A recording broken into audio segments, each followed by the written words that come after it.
Happy Tuesday. Yes, it is Tuesday, which means the start of another NFL week. During this show, I'm going to recap week 9, show you where I went right at, tell you where I went wrong at, and where some improvements could be made both with myself and some of these teams going forward. So, going into the week 9 slate, it started off with Thursday night football with the Ravens versus the Dolphins.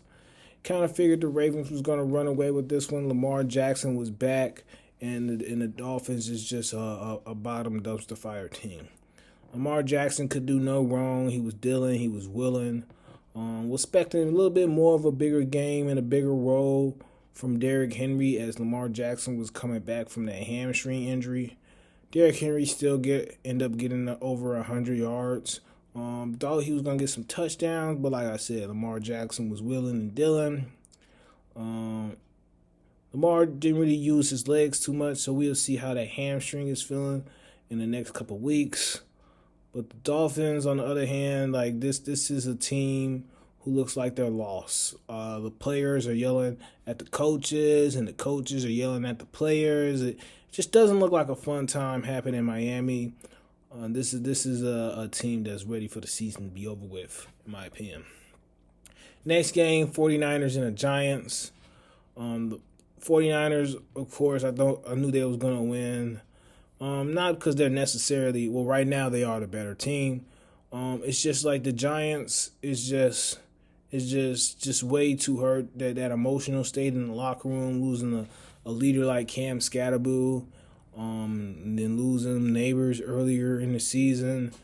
This is a team I think is just overly emotional. Brian Daboll, his days are numbered. So it's just tough to see because Jackson Dart's looking like the real deal. He's looking legit. Definitely wanted to see his rookie season be a little bit better, but they had the injury bug and it's been biting them. Next game on the card was the Chargers versus the Titans. Now, the Titans should have won this game, especially when you score 2 touchdowns, like on defense and on special teams. But this loss speaks volumes to the inefficiency of the Titans' offense. They have no weapons. Cam Ward is looking like a scrub out there, and I hate to say it, but he is. Definitely needs some help. The receivers is not making it better. The running back is not making it better. This team has no offensive identity, and they're definitely going to keep losing games, but definitely a strong performance from the defense/special teams. In terms of the Chargers, they just lost Joe Ott. I really don't see the Chargers making it too far, just because they got hit with the injury bug as well. And like Justin Herbert, he's making some mistakes out there, but like I said, I think this Joe Alt injury is the reason why. They was looking pretty good, but he's gone, and I think the Kamani Vidal experience is over as well. It had a couple of good weeks, but this is a team that's missing Amari and Hampton and a lot of their studs. So I don't really see the Chargers, going too much further in the season and rattling off wins. The next game, Vikings versus the Lions. I was a bit surprised with this one. I thought the Lions was going to come out on top, given that the Lions was coming off a bye and this is a home game. I thought this would be the perfect script for Jared Goff and that offense to really dial it up and get it going. But this Vikings did a very good job containing Jahmyr Gibbs. My apologies. I want to say he had less than 40 yards, total yards. So he really wasn't doing nothing on the ground, wasn't doing nothing through the air. And it just kind of made the Lions one-dimensional. Now, they started to come back of late, and I just think that speaks to JJ. He's still not the quarterback of the future. I think he had like 145 yards. He had a rushing touchdown and maybe a couple passing touchdowns, but it definitely looks like the coaching staff is protecting J.J. McCarthy from criticism with a lot of these passes he's throwing and this offensive scheme that they're running. Next game, this game was fireworks. Falcons versus the Patriots. Figured the Patriots was going to win. Knew this was going to be a close one. The Patriots might be the best team in the league. Drake May's playing at an MVP level. He got a solid defense. Wish this team would have a better run game. But Drake May's making it happen. The Patriots. I think they would have been benefit from a stud running back. I know they just drafted Henderson, but they're barely using them. I don't know what's going on with that. I don't know if they trust him. But they need to take the pressure off May a little bit and give them some more offensive weapons. Falcons, on the other hand, the Falcons is going to be fine. You know what I'm saying? They got a great offense. They got a good young defense. So the Falcons is going to be fine. They just need a kicker. You out here missing extra points is ridiculous. They got rid of Younghoe Koo, and they got Parker Romo. And Parker Romo, he's been stinking it up as well. This is not the first game where he's missing kicks. But the Falcons are going to be fine. This is a good team, so I wouldn't worry too much about them. Next game, the Colts versus the Steelers. Thought the Colts was going to take this one. Looks like Unk Nation really showed something this game. Steelers had, I want to say, 6 turnovers, and Daniel Jones had 5 of them. But it just to show you, to only lose by, 7 points and have 6 turnovers really speaks to how bad this Steelers defense is. Like, even though they had those takeaways, even though they had those sacks, they had, 24 points off those 6 turnovers, and the Colts were still in the game. So, the Steelers is going to have a tough road ahead. Don't know. I know they're trying to make a playoff push, but don't know where they, going to lie. Mike Tomlin always have a solid team that's, over 500. They might make that, but don't really see much success in the postseason if they make it there. The Colts, I think this was just a small hiccup. I still think they're one of the better teams in the league. Taylor is still, in my opinion, a strong MVP candidate. But this is some Daniel Jones that he'll show you periodically. Daniel Jones has just had a poor game. This is why you kind of want to make the Colts one dimensional.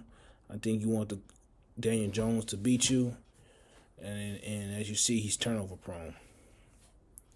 Next game on the card, Broncos versus the Texans. Now this was another good game. Thought the Texans was going to win this one. I think the Texans probably would have snuffed this one out if C.J. Stroud was still playing. C.J. Stroud, unfortunately, got knocked out with an injury early in the first half, and then the team really couldn't really do much after he left, and they was leaning on their defense. And the Broncos, man, they just won. I just don't like the Knicks narrative. I think they're leaning way too much on. I think the NFL and Sean Payton is trying to force feed us Bo Nix to be an MVP candidate. But it's too much Knicks. I think they should have rolled with J.K. a little bit more. He was watching the game, his runs. He was picking up a lot of yards. I think this game he had about 4 yards a carry.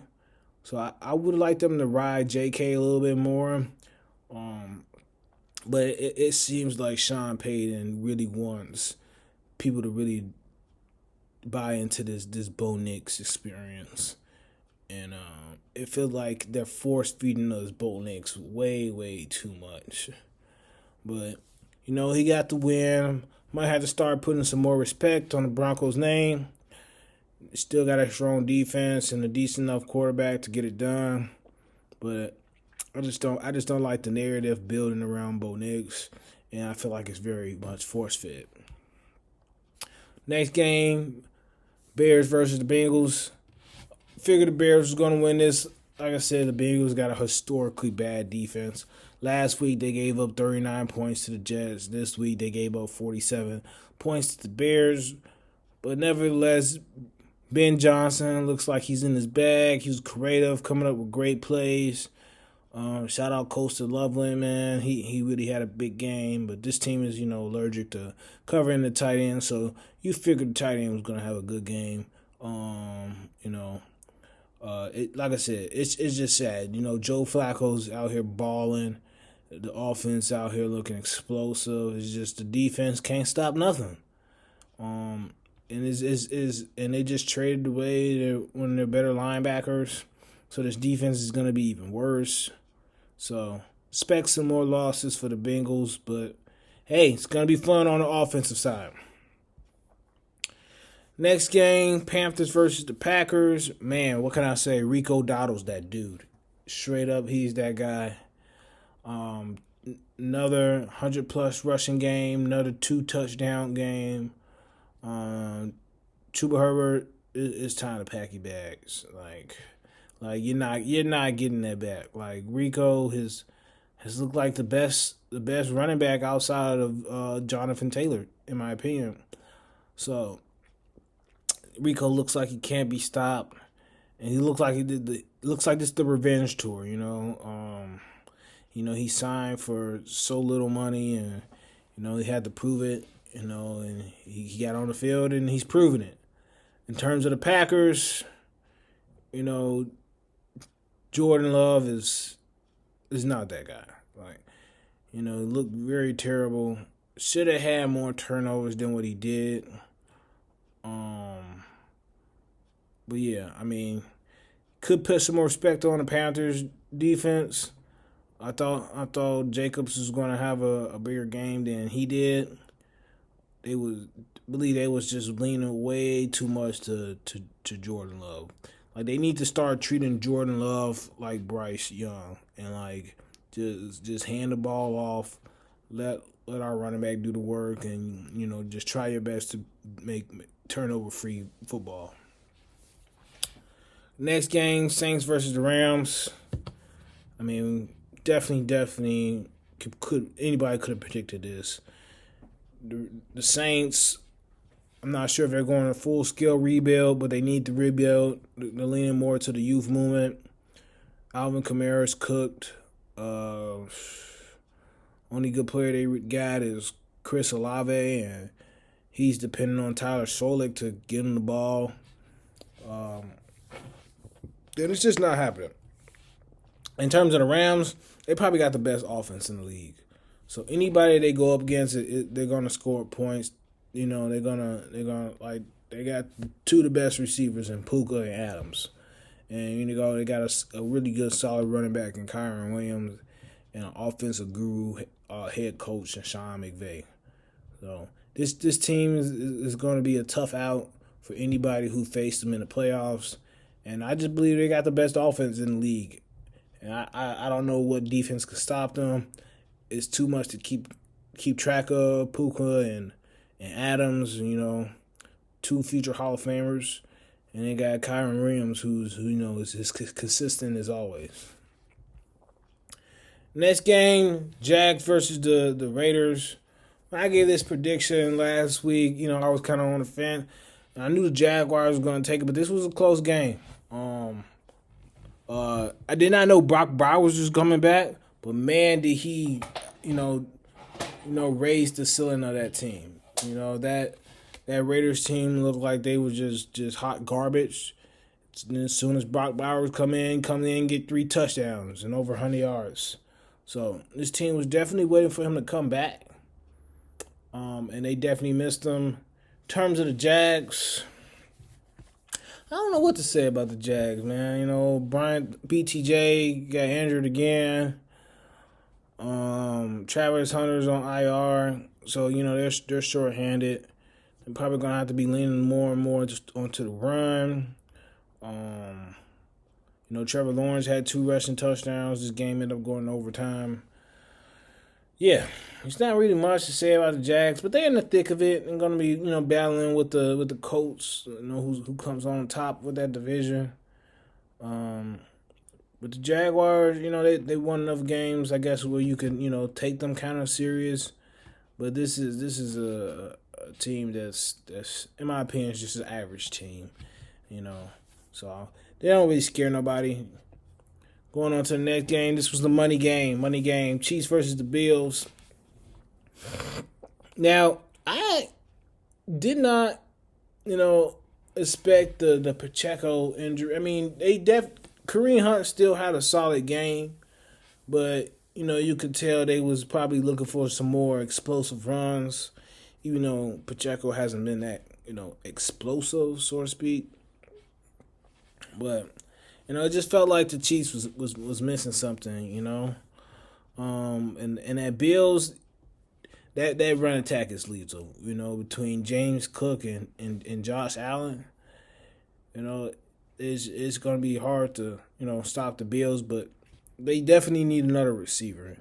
Like, Dalton Kincaid is not going to give you a huge game like he gave you all the time. And Shakur, like I said, he's just a guy. So, I figured that if you make this team one-dimensional, you can stop that run game, this Bills team is definitely going to struggle. But I was surprised the Chiefs didn't come out on top. No, Pacheco wasn't playing. Was expecting a little bit more bigger of a role and a bigger game from Brashard Smith. He didn't show nothing this game. But the Chiefs should have Pacheco back. I think they did miss him, and some of the versatility that he brings in that backfield. So the last game on Sunday was Sunday Night Football. The Seahawks versus the Commanders. Figure this. Seahawks looking like a real threat. JSN, he can't be stopped. Like that guy, he might be the best receiver in the league right now. I mean, outside of Puka, but Puka gets hurt so much, and it's less competition over there on the Seahawks. So JSN can shine a little bit brighter than Puka, but I would still say JSN is definitely top 5 receiver in the league right now. And the Commanders just an ugly loss of Jaden Daniels. Yeah, he's gonna be missed this season. Commanders is gonna be dropping some games like flies. They might be a little competitive here and there, but their season is essentially over with losing with their leader. That run game still haven't popped. Ja'Cory Crossing Merritt, Bill, he had another off game and don't really look like they utilize him like that. People was expecting an uptick, but he's kind of just been floating around. So Commanders is definitely going to have a rough time going forward.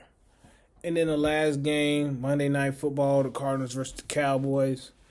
This was prime time. Cowboys was at home, so was definitely expecting a lot more from that Cowboys team. But like I said previously, this team is way too dependent on Dak. And I think that's really hurting them. It's like if Dak doesn't play amazing, then this team is gonna lose. In terms of Cardinals is looking good. Jacoby Brissett, he made Marvin Harrison have a career game, so it might be a little bit over with for Kyler Murray. He might have to be finding him a job really very soon. But yeah, that's the Week 9 recap with the picks that I gave you last show. Ended up going 8-6, above 500. So definitely love that.